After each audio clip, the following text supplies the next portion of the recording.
Hello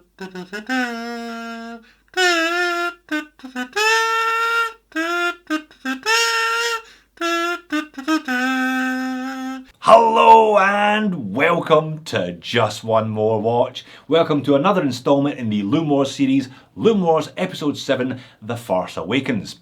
I remember going to see that movie a few years ago in the cinema and I was so nervous before the curtain went up. I thought, what are Disney going to do with my beloved Star Wars franchise? 5 minutes later, as Adam Driver as Kylo Ren descended the stairs of the space shuttle and wreaked havoc upon innocents, I was euphoric. It's pretty much been all downhill since then though, hasn't it? Anyway, enough Star Wars today, it's really about Lume. You know I'm a self-confessed Lume pig. What watches do you find the best Lume on? Dive watches? You wait to see the selection I've got for you today. Ah, look at that. That makes me a very happy man indeed.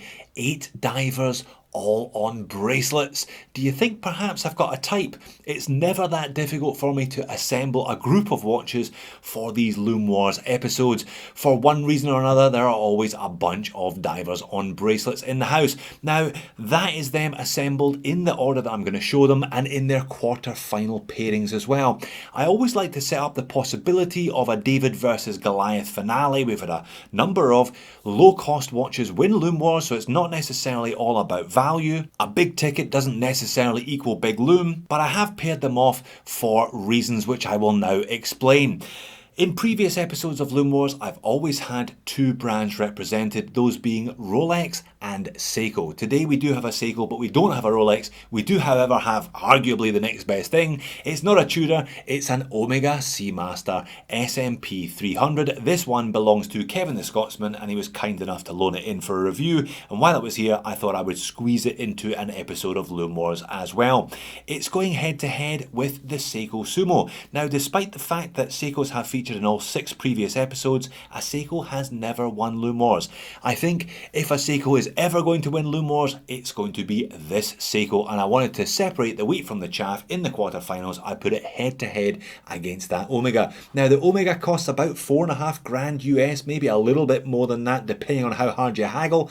This Seiko, not quite that expensive. That one, the Sumo, coming in at around $5 to $550 US. There's also a considerable price difference between the next pair of quarter-finalists. The Formax Reef, their brand new dive watch model, comes in at around $1,800 US. Now, this one, I took receipt of it a couple of weeks ago, and it is fantastic. Really enjoying it, fabulously well machined, chronometer certified movement, the usual innovation that Formex gives you with regards to adjustability and bracelet clasps. Is the Lume any good though? We're about to find out. It's taking on the much cheaper Phoebus Eagle Ray compressor. The Eagle Ray compressor around $330 US if you apply one of the numerous vouchers that are available. Phoebus have made leaps and bounds in terms of the quality of the Lume on their watches in recent years. There's plenty of BGW9 on both of these watches, the Formex and the Phoebus. I wanted to see how they compared head to head. For the third pairing, we're heading for AliExpress with a pair of Rolex Submariner homages, the good old Rolex Submariner homage. This one is a Chronos. Now, I kind of have reviewed this one already and kind of haven't. I reviewed it with the Sellita 200 back in November last year. It was pointed out that the better value option from Chronos was the PT 5000 movement, which is a clone of the Sellita 200 and the ETA 2824. So this one's back in. I've been gathering subby homages for a big comparison review video. BGW9 style on this one as well, the ice white blue. It's going head to head with a San Martin Water Ghost. Now, the San Martin is a little bit cheaper than the Chronos. Chronos coming in low 2s, San Martin mid 1s.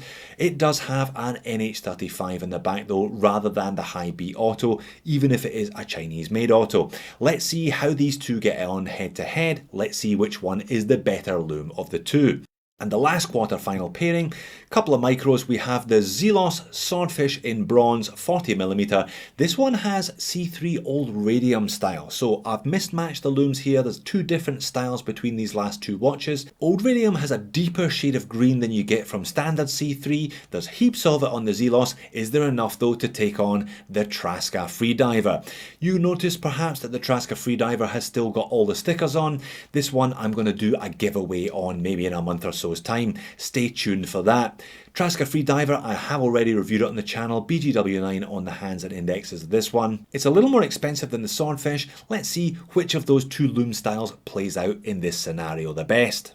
Okay then, two of the bigger hitters in the first quarter final. Omega on the left, quite obviously, and the Seiko Sumo on the right. Two different strategies here. Omega has gone for BGW9 in the majority of the indexes and the hour hand, but C3, so they've gone for two-tone loom. There's a green colour to the loom on the minute hand and also on the loom pip. Seiko obviously uses their own proprietary Lume Bright, which has the same green hue as C3. Let's turn the speed up on these two and see how they go. Both do have a fabulous initial glow though, don't they? I reckon these two hot contenders for the crown in Loom Wars episode 7. Getting towards the end of the first 20-minute period, my camera records in 20-minute chunks, so most of these comparisons will run for either 20, 40 or 60 if needs be. And you see the problem already emerging with the Omega. That hand, the minute hand, the C3, not nearly as strong as the BGW9 elsewhere. Into the second 20-minute period, the Sumo's looking fantastic, as are the indexes on the Omega, but that minute hand has just about gone. It looks like Omega have shot themselves in the foot here. Skeleton hands are one thing. It seems to be okay if they use BGW9, but not good enough if they use C3. The Sumo moves on to the semis. But who will it be facing in the semis? Will it be facing the Formax Reef or the Phoebus Eagle Ray compressor? Phoebus taking a more is more attitude, fully loomed ceramic bezel and a nice big fat handset on this one as well. Deep filled, raised indices on both of these watches. Look at the size of the loom pip on the Formex though. It is enormous. I think it's the biggest loom pip of all of the contenders today. If I turn the speed up on these two, the Phoebus does alright for itself, but you can see even by the end of the first 20 minutes, it's beginning to fade across the board more quickly than the Formex. I'll run it to 40. No change, the Phoebus is fading, the Formex is still glowing very brightly indeed, all the way to 60 minutes. The Phoebus puts in a good show for itself, not bad for a $300 watch, but there's only one winner here, and it's the Formex. Next up, it's the battle of the Chinese Rolex homages. The Chronos on the left, the San Martin on the right. Chronos this time have gone for more is more with a fully loomed ceramic bezel insert. As initially impressive as fully loomed ceramic bezel inserts are, they rarely last the duration though. It's generally more about how much loom has been applied to the indexes and specifically the hands. Let's turn the speed up then and see how these two do. End of the first 20-minute period, neither of these are particularly expensive watches. The Chronos, as I said, about low 200s, the San Martin coming in around 150. Doing very well for themselves. I put fresh batteries in my UV torch. Maybe I'm the one that shot myself in the foot here. I have to go all the way to 40 or 60 minutes rather than a shorter 20-minute period. I'm going to take these to an hour though. They're both doing very well, but the loom ceramic bezel insert in the Chronos has gone entirely. I'm going to slow them down just as we approach the hour. Bit of a line ball decision here, quite difficult to pick between the two. I reckon though I'm going to give it to the San Martin on the right, just because the hands are brighter than the hands in the Chronos, and ultimately it's the hands that need to be bright, isn't it? And for the last quarter-final pairing, quite different loom styles here, quite different approaches as well. Zelos on the left obviously, and the Traska, you can still see the brand name glowing away under those BGW9 filled hands on the right. Let's crank up the pace with these two. Initially the Zelos looked far brighter than the Traska, but there's always a bit of a price to be paid with C3 old radium. You get that fabulous initial glow, but it does fade quicker than regular C3. On the right, BGW9, if under applied, can look tragic. If applied well, it can last for a very, very long time. No contest here. Traska wins, Zelos loses.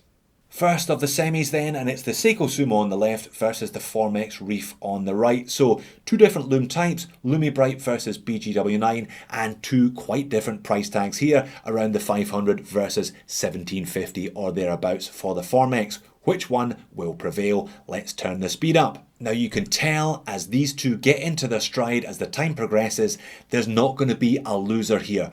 Both of these watches have fabulous loom. I was really impressed with the Seiko when I did the full review on it, and I've been really impressed anecdotally with how well the Formex has performed since it arrived in the house a couple of weeks ago. We've pushed beyond 20, we're into 40 minutes, both of them doing very, very well for themselves. Both watches still putting on a great show in terms of the overall coverage, the hands, the indexes, and that monster loom pip of the Formex really coming to the fore as we hit the 50 minutes to an hour mark. I must say this is one of the closest head-to-heads I've ever done on 7 episodes now of Loom Wars. I'm going to slow them right down as we approach the hour. Really, this is a very tough decision. I'm going to give it to the Formex by a nose, by an absolute hair's breadth. I just think those hands are glowing brighter, the index at 12 and that enormous loom pip and the lollipop second hand. You can still see that quite clearly on the Formex. I reckon if I let these run another 20 minutes, the Formex would be just about still legible. I think the Sumo would have faded at that point. Formex is the winner, but only by the smallest of margins. Second semi, and it's San Martin versus Traska. Like I said, I kind of set these up so there's the possibility of a David versus Goliath. We had the Steel Dive 1970 win the last Loom Wars, taking out some much more expensive watches. Which of these two is going to head to the finals to take on the Formax Reef? Will it be the San Martin or will it be the Traska? Let's turn the speed up and find out. Again, neither watch embarrasses themselves here. Plenty of loom and nicely evenly applied on the hands, the indexes and the loom pip on both of these watches, which is great to see. Sometimes you'll get too much in one place and not enough in the other place, which leads to a really unbalanced look. You can't say that about either of these two. However, which one is the winner? Again, I'm going to slow this right down at the end here, and it's another really marginal decision. I'm going to go with the Traska. You can still see its hands more clearly than you can see the hands on the San Martin, and as I said, it's all about the hands at the end of the day. The Traska just scrapes into the final. And here we are in the final. It is Formex versus Traska for the title of Loom Wars Episode 7 Grand Champion. People often ask in the comments, am I going to wait till I have 8 winners and then put them all head to head in the 9th episode? That would be fantastic, but unfortunately it's just not going to happen. There have been too many pieces come through the channel as loaners that have been involved in episodes of Loom Wars, like the Rolex Deep Sea and the Oris GMT, for example, that have won their respective episodes. They've gone back to their owners and I've sold a bunch of other watches. I am a notorious flipper. Stuff generally doesn't last all that long in this house, so no, there won't be any Grand Champion face-off for Loom Wars 9. Sometimes David beats Goliath, sometimes Goliath beats David, and I think this one is pretty clear from a very early stage. Formex Reef is going to be the winner here, and no mistake. The Traska doesn't embarrass itself by any means, but as we approach the hour, you can see a considerable difference between the two watches. Formex Reef is still nicely legible, Traska not so much. The Reef is today's winner. So there you have it. Take a bow, Formex Reef, and bask in the glory of your victory today in Loom Wars Episode 7. I highly rate this watch. It's not the cheapest watch that I've reviewed on the channel, coming in, like I said, probably around £2 if you add on one of the rubber straps as well, but I think this thing is as good as anything else I have reviewed around the price. It's a big boy, and those wings sticking out either side tend to make it wear even larger than the initial dimensions would suggest, but it's super comfortable thanks to that adjustable bracelet, and now we know the loom is superb as well. Thanks for watching. I will see you all in a future episode, perhaps Loom Wars, perhaps something different.